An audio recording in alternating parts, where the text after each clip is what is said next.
ఈరోజు మనం చెప్పుకునే కథ గురువు చెప్పిన పాఠం. దేవదత్తుడు అనే సాధువు పిల్లలకు విద్య నేర్పేవాడు. ఆయన దగ్గర చాలామంది శిష్యులు ఉండేవారు. అందులో శివుడు కూడా ఉన్నాడు. అతని చెప్పిన మాట అస్సలు వినేవాడు కాదు. మొండిగా ప్రవర్తించేవాడు. ప్రశ్నలకు జవాబులు తెలిసినా చెప్పేవాడు కాదు. దాంతో అతన్ని ఎలాగైనా దారిలో పెట్టాలని నిర్ణయించుకున్న దేవదత్తుడు ఒకరోజు బయటికి తీసుకొని వెళ్లాడు. దేవదత్తుడు, శివుడు అనంతగిరి అడవి మార్గం మీదుగా నడుస్తూ ఉన్నారు. అలా వాళ్లు వెళ్తుండగా ఎలుగుబంటి ఎదురుపడింది. దాన్ని దగ్గరగా చూడటంతో శివుడు ఒక్కసారిగా భయపడిపోయాడు. అది ఇంకాస్త ముందుకు వచ్చి, "నాకు చాలా ఆకలిగా ఉంది. నేను అడిగిన ప్రశ్నలకు సరైన సమాధానం చెబితే మిమ్మల్ని వదిలేస్తాను" అంది. అలాగేనంటూ జవాబిచ్చారిద్దరూ. అప్పుడది ఆకాశం ఏ రంగులో ఉంటుంది అని అడిగింది.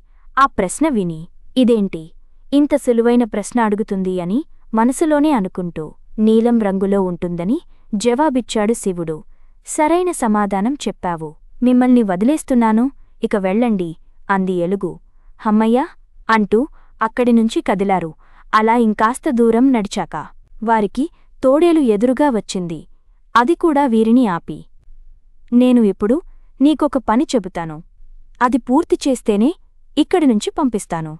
లేకపోతే నిన్ను, మీ గురువును ఇక్కడే చంపి తినేస్తాను" అని బెదిరించింది. దానికి భయపడిన శివుడు, "మమ్మల్ని ఏం చేయొద్దు. నువ్వు ఏ పని చెప్పినా చేస్తాను" అని బదిలిచ్చాడు. అప్పుడది, "ఇదిగో ఈ చెట్ల మధ్యనున్న చెత్త మొత్తం తీసేసి శుభ్రంగా తయారుచేయి. నువ్వు ఒక్కడివే ఈ పని పూర్తి చేయాలి" అని చెప్పింది. చెప్పినట్లుగానే మారు మాట్లాడకుండా కష్టపడి పనంతా పూర్తి చేశాడు శివుడు. "చాలా బాగా చేశావు. ఇక మిమ్మల్ని ఏం చేయను, వెళ్ళండి" అంది తోడేలు. ఇక వెంటనే అక్కడినుంచి కదిలారు శివుడు, దేవదత్తుడు. ఇప్పుడిక చాలా దూరం వచ్చేశారు. జంతువులేమీ ఉండవనుకుంటున్న సమయంలో ఓ పెద్దపులి వచ్చి వారి ముందు నిలబడింది. దాంతో శివుడు, "గురువుగారు, ఈరోజు ఖచ్చితంగా మన ప్రాణాలు పోయినట్టే. ఈ పులి మనల్ని వదిలిపెట్టదు" అన్నాడు. "అది నాకు చాలా ఆకలిగా ఉంది. కాని మీ ఇద్దరిలో ఎవరో ఒక్కర్ని మాత్రమే తింటాను" అంటూ దేవదత్తుడిని తినబోయింది. అప్పుడు శివుడు, "ఒక్క క్షణం ఆగు పులిరాజా. ఆయన్ని ఏం చెయ్యొద్దు. నాలాంటి శిష్యులు అక్కడ ఆయన కోసం చాలామంది వేచి చూస్తారు. ఆయన ఎంతోమంది ఉత్తమ శిష్యులను తయారు చేయగలరు. నేను ఇప్పుడిప్పుడే విద్య నేర్చుకుంటున్నాను. నా వల్ల ఎవరికీ పెద్దగా ఉపయోగం లేదు. కావాలంటే నన్ను తిను" అన్నాడు. ఆ మాటలు విన్న పులి, "గురువు మీద నీకున్న అభిమానం నాకు చాలా బాగా నచ్చింది. మీ ఇద్దరినీ వదిలేస్తున్నాను, వెళ్ళిపోండి" అంది. వెంటనే అక్కడినుంచి బయలుదేరారిద్దరూ. దారిలో దేవదత్తుడు, "శివ, నేను ఎన్నిసార్లు ఏ ప్రశ్నలు అడిగినా సమాధానం చెప్పవు. చెప్పిన పని కూడా చేయవు. మరొక్కడేంటి?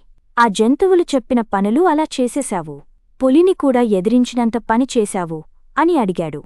"అలా చేయకపోతే మన ప్రాణాలు పోయేవి కదా గురువుగారు. మనం జాగ్రత్తగా బయటపడాలంటే చెప్పినట్లు చెయ్యాలి కదా" అని బదులిచ్చాడు శివుడు. "ఇప్పుడు ప్రాణాలు రక్షించుకోవాలి కాబట్టి వాటికి సమాధానమిచ్చావు. చెప్పిన పని కాదనకుండా చేశావు. అలాగే చదువు విషయంలో కూడా ప్రవర్తించాలి. అవసరమైన సమయాల్లో ఖచ్చితంగా స్పందించాలి. పెద్దల మాటలు గౌరవించాలి. అప్పుడే జీవితంలో ఉన్నత స్థానాలకు చేరుకుంటాం. లేకపోతే భవిష్యత్తు గడవడం కష్టతరమవుతుంది" అని చెప్పాడు దేవదత్తుడు. ఆ మాటలు విని అప్పటినుంచి జాగ్రత్తగా నడుచుకోసాగాడు శివుడు.